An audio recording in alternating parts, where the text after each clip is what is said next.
হাদিকে, শরীফ ওসমান হাদিকে কারা করেছে, কারা করিয়েছে, এটি আজকে ভারতের পশ্চিমবঙ্গের মমতা ব্যানার্জির যে বক্তব্য আমরা শুনেছি, সাবেক মুখ্যমন্ত্রী পশ্চিমবঙ্গের, তিনি স্পষ্ট করে আজকে যেসব কথা বলেছে, আমাদের আর কোনো কিছু বুঝবার বাকি নেই।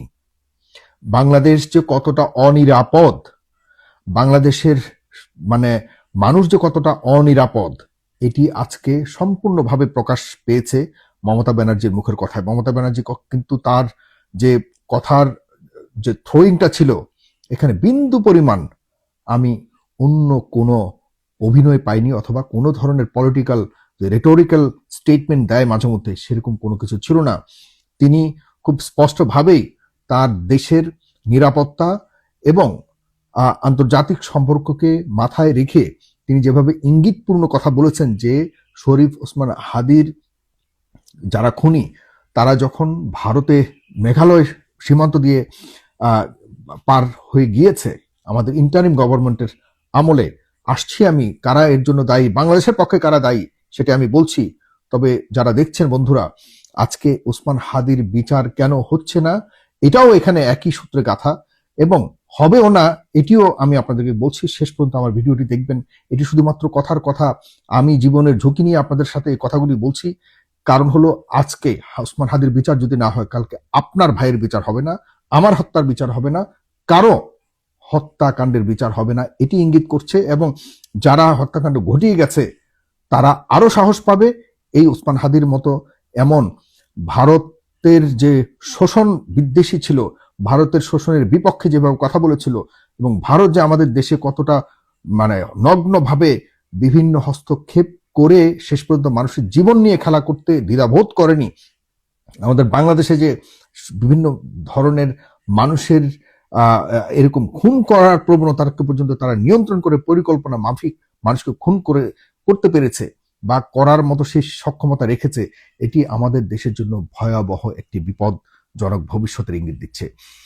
মেঘালয় সীমান্ত পার হয়ে যেটি বলেছেন মমতা ব্যানার্জি, যে ওই পারে যাওয়ার পর স্বরাষ্ট্রমন্ত্রী ভারতের অমিত শাহ, যার সাথে পশ্চিমবঙ্গের সরকারের সাথে বিজেপি সরকারের সম্পর্ক একদম খুবই খারাপ এবং খুবই ভয়ঙ্কর, সেই অমিত শাহ বাংলাদেশের খুনির পক্ষে ফোন দিয়ে মমতা ব্যানার্জিকে বলতেছে, এই খুনি যে মেঘালয় হয়ে পশ্চিমবঙ্গে আপনার রাজ্যে এসছে, এটি যেন কোনোভাবে বাংলাদেশের মানুষ অথবা অন্য কেউ যাতে না জানে, এমন নির্দেশনা বলুন আর অনুরোধ বলুন তিনি করেছেন।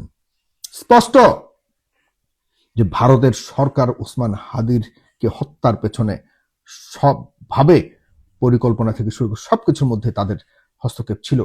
কিন্তু কারা ঘটিয়েছে, বাংলাদেশের পক্ষে কারা এটা নিয়ে কাজ করেছে, এটা বুঝবার বাকি আছে, বুঝবার বাকি নাই। আপনারা জানান, কমেন্টে লিখুন কারা এই হত্যাকাণ্ডের পেছনে দায়ী, আপনারা লিখুন।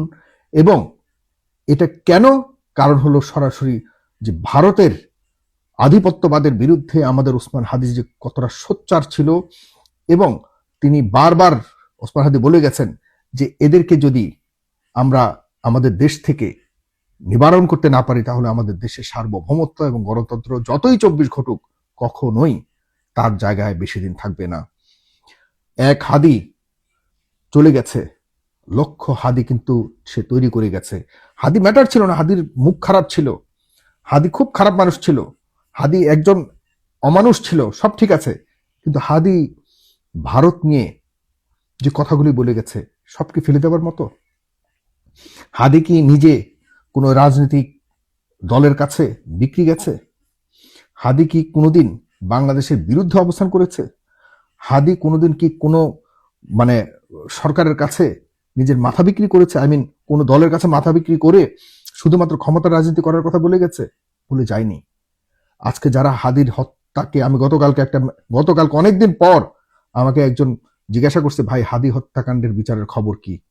আমি গতকালকে দেখেন কি কাকতালীয় একটা ম্যাটার, অনেকদিন পর গতকালকে আমি হাদি হত্যাকাণ্ডের পর হাদির হত্যাকাণ্ডের বিষয়ে কম না হলো 50টা ভিডিও করেছে। আপনারা আমাকে কারা ফলো করছেন আমি জানি না, আপনারা দেখেছেন কিনা জানি না। আর অনেকদিন পর যখন অভিমান নিয়ে আর কথা বলা ছেড়ে দিয়েছিলাম, পরে অনেকদিন পর গতকালকে আমি একটা স্ট্যাটাস দিয়েছি যে হাদি হত্যাকাণ্ডের বিষয়টা কোথায় আছে, আমি তো নিজে জানি না, আপনারা কেউ জানলে জানেন। সেখানে ওই স্ট্যাটাসের মধ্যে হাহা রিয়েক্ট এসছে অনেক। চিন্তা করছেন মানে এটাই কি তার অপরাধ? সে সার্বভৌমত্বের পক্ষে কথা বলেছে। আর আওয়ামী লীগ যারা তার হাহা রিয়েক্ট দিয়েছেন, এই বাংলাদেশ কি আপনাদের না? এই সার্বভৌমত্ব কি আপনারা ওন করেন না? আপনাদের প্রতি আপনারা সেই যে বলছেন আপনাদের প্রতি অবিচার করা হচ্ছে, এই অবিচারের কারণগুলি কি কখনো রিয়ালাইজ করছেন এখনো পর্যন্ত? আজকে আপনার গায়ে আমি জানি না কতটুকু আঁচড় পড়েছে, আপনারা সবাই কিন্তু নিজ থেকেই অনেকে পলাতক রয়েছেন। আপনাদের গায়ে যখন হাদির মতো এরকম আপনার পরিবারের কারো উপরে এমন হত্যাকাণ্ড হবে, আপনি কিভাবে এটাকে নেবেন? তখন কি আপনি এভাবে আপনার মানে আপনার পরিবারের কারো হত্যাকাণ্ডের খবরের উপরে যদি মানুষ হাহা রিয়েক্ট করে, আপনার কেমন লাগবে? আমি জানি না। আজকে হাদিকে হত্যাকাণ্ডের মাধ্যমে আমি যেহেতু মমতা ব্যানার্জি স্পষ্ট করে বলেছে যে কারো যদি নাম বলি তাহলে বাংলাদেশে পুরা মানে অনেক বড় ধরনের বিস্ফোরণ ঘটে যাবে। এ কথার মানে কি?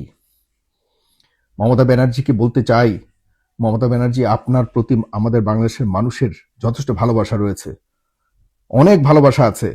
কারণ আপনি আপনার রাজ্যে মুসলিম হিন্দু সবাইকে নিয়ে আপনি একটি সুন্দর পরিবেশ নিয়ে থাকার চেষ্টা করেছেন। আপনার এখানে হয়তো পলিটিক্যাল স্ট্যান্ডবাজি থাকতে পারে, আপনি মুসলিম ভোট পাওয়ার জন্য করতে পারেন, বাট বিনিময়ে কি পাচ্ছে মুসলিমরা? সেখানে কিছুটা হলো এখন বর্তমানের তুলনায় আপনার সময় ভালো ছিল, থাকার সম্ভাবনা আছে বলেই বাংলাদেশের মুসলিমরা হয়তো ভোট দিতে পারে না, কিন্তু মনস্তাত্ত্বিকভাবে আপনাকে সবসময় সমর্থন দিয়ে যাওয়ার চেষ্টা করেছে। আপনার সময় আপনি বাংলাদেশ থেকে যাওয়া কোনো খুনিকে সেরকম ভাবে লালন পালন করেননি। কিন্তু আপনি যে কথা বলতে চেয়েছেন, আমরা চাই আপনি আরেকটু স্পষ্ট করে বলুন, ঝেড়ে কাশুন। আপনার কাছ থেকে আমরা চাই বাংলাদেশের এই ঐতিহাসিক একদম দেশ কাঁপানো হত্যাকাণ্ডের পেছনে কাদের হাত ছিল আপনি স্পষ্ট করুন। আরো স্পষ্ট, অলরেডি স্পষ্ট করে দিয়েছেন। এরপরেও যদি আমরা না বুঝি, আর বাংলাদেশ সরকারকে বলবো, বর্তমান জনাব তারেক রহমান আপনার প্রধানমন্ত্রী, আপনি ভারতের সাথে কোনো কিছুতে ছাড় দিচ্ছেন বলে আপাত দৃষ্টিতে মনে হচ্ছে না। ভারত আমাদের শত্রু না, আমি বারবার বলছি ভারত আমাদের শত্রু নয়, কিন্তু ভারতের কোনো অধিকার নাই আমাদের বাংলাদেশের আভ্যন্তরীণ বিষয়ে নাক গলিয়ে আমাদের দেশে গণতন্ত্রকে তাদের হস্তগত করে আমাদের সার্বভৌমত্বকে প্রশ্নবিদ্ধ করা, আমাদের রাজনীতিকে নিয়ন্ত্রণ করা কোনো অধিকার কোনোভাবেই নেই। সাবধান। আমরা ঘুরতে যাব, তোমাদের ওখানে গিয়ে আমরা টাকা খরচ করব, আমরা যাই না, আমি আমেরিকা কানাডা থেকে সারা বিশ্বে ঘুরি, আমরা আমাদের পকেটে পয়সা আছে, আমরা পয়সা দিয়ে ঘুরতে যাই। তোমাদের এখন 2 পয়সা খরচ করলে সেটা ট্যাক্স দিয়ে তোমাদের সরকার চলে, তোমরা ভালো থাকো ওই দেশের মানুষ। আমরা আমরা একই ভারত, পুরো ভারতের আমরাও অংশীদার ছিলাম, আমরাও ইস্ট ইন্ডিয়ার অংশীদার ছিলাম, আমরাও ব্রিটিশ কলোনাইজেশনের অধীনে ছিলাম। এরপর আমরা তোমাদের ওই ভূখণ্ডকে ছেড়ে আমরা আলাদাভাবে এসছি, ওই অঞ্চল আমাদেরও। সুতরাং খুব সাবধানে কথা বলতে হবে। আমাদের দেশের আভ্যন্তরীণ কোনো বিষয়ে হস্তক্ষেপ করার চেষ্টা করলে এটির ফলাফল কোনোভাবে ভালো হবে না, কোনোভাবেই না। আমি আজকে সরকারের কাছে অনুরোধ রাখতে চাই, জনাব তারেক রহমানের সরকারকে বলবো, হাদির হত্যাকাণ্ডের বিচার নিয়ে আপনারা খোলাসা করুন। এটি ভয়ঙ্কর একটি বার্তা ইঙ্গিত দিয়েছেন মমতা ব্যানার্জি। এটি সূত্র ধরে খুব দ্রুততম সময়ের মধ্যে যদি আপনার বিচার ব্যবস্থাকে সামনে নিয়ে আন্তর্জাতিক আদালতের প্রয়োজনে যেতে হবে, যদি এটির মধ্যে মমতা ব্যানার্জির ইঙ্গিতপূর্ণ কথার যদি বাস্তবতা থাকে, আন্তর্জাতিক আদালতে যেতে হবে। আপনারা জানেন যে কানাডাতে এরকম শিখ সম্প্রদায়ের একজনকে হত্যাকাণ্ড ঘটিয়ে ভারতের এই কাণ্ডটি ঘটিয়েছে। পরবর্তী দেখেছে এত চমৎকার সম্পর্ক থাকা সত্ত্বেও কানাডার সাথে এত চমৎকার সম্পর্ক ছিল ভারতের সাথে, কানাডার সাথে সেই সম্পর্ক একদম মুহূর্তের মধ্যে কানাডা পুরোপুরি বাদ দিয়ে দিয়েছে এবং ভয়ঙ্কর ভাবে সেটা প্রোটেস্ট করেছে। আর আমাদের দেশে এই ধরনের এই ঘটনা যে করেছে এটির অনেকটাই প্রমাণিত হয়ে গেছে, এবং এর বিরুদ্ধে কি ব্যবস্থা নেবে আমাদের সরকার আমরা দেখতে চাই। এবং সর্বশেষে আমি একটা কথা বলেই এই ভিডিওটি রাখছি, সেটি হলো যে ইন্টারিম গভর্নমেন্ট এই পুরো দায়িত্ব নিতে হবে। ডক্টর মোহাম্মদ ইউনূসের সরকার জানতো যে আসলে এটা ভারত ঘটিয়েছে বলেই তারা তৎকালীন সময়ে কোনো ধরনের ক্লু বের করেনি। তারা মনে করেছে এই ঝামেলা নিয়ে লাভ কি, এই ঝামেলা যারা সামলাবার তারা সামলাবে, আমরা কোনো রকম এটা থেকে পার পেয়ে গেলেই হলো, আমরা কোনো রকম দায়িত্ব ছেড়ে দিলেই হলো। যারা এর পেছনে দায়ী আছেন, যারা নিজেদের দায়িত্বকে অবহেলা করেছেন তৎকালীন সময় এটিকে প্রকাশ করতে পারেননি, যত তথ্যকে জনগণের সামনে তুলে ধরতে পারেননি, তাদের বিচার করতে হবে। এই আসিফ নজরুলের বিচার যদি না করেন, তাহলে হাদি হত্যার বিচার যদি না হওয়ার কারণ খুঁজেন, এর মধ্যে ৮০% কারণ হলো এই ভদ্রলোকের। এই লোক এই ধরনের কুটচাল করে করে আমাদের ইন্টারিম সরকারকে ব্যর্থ করেছে। এখন এই ঘটনাটা হাদি হত্যার বিচারটাকেও সে করতে দিয়েছে বলে আমার মনে হয় না। এবং এর বিনিময়ে জনাব খলিলুর রহমান, আপনি কিছু করেছেন কিনা, আপনি কোনো সুবিধা নিয়েছেন কিনা, আপনার সম্পৃক্ততা আছে কিনা, এটাও কিন্তু এখন প্রশ্নের বিষয় হয়ে দাঁড়িয়েছে সামনে। আমার কথাগুলি যদি কারো খারাপ লাগে লাগুক, বাট আমি মনে করি যে ওসমান হাদির বিচার যদি না হয়, ধরে নিতে হবে ভারতীয় আধিপত্যবাদ এখনো সে আগের মতোই বাংলাদেশে রয়ে গেছে। আর যদি তাই হয়, তাহলে শেখ হাসিনার অন্যায় কোথায় ছিল, এই প্রশ্ন রেখে আমি শেষ করছি। ভালো থাকবেন সবাই, সালাম।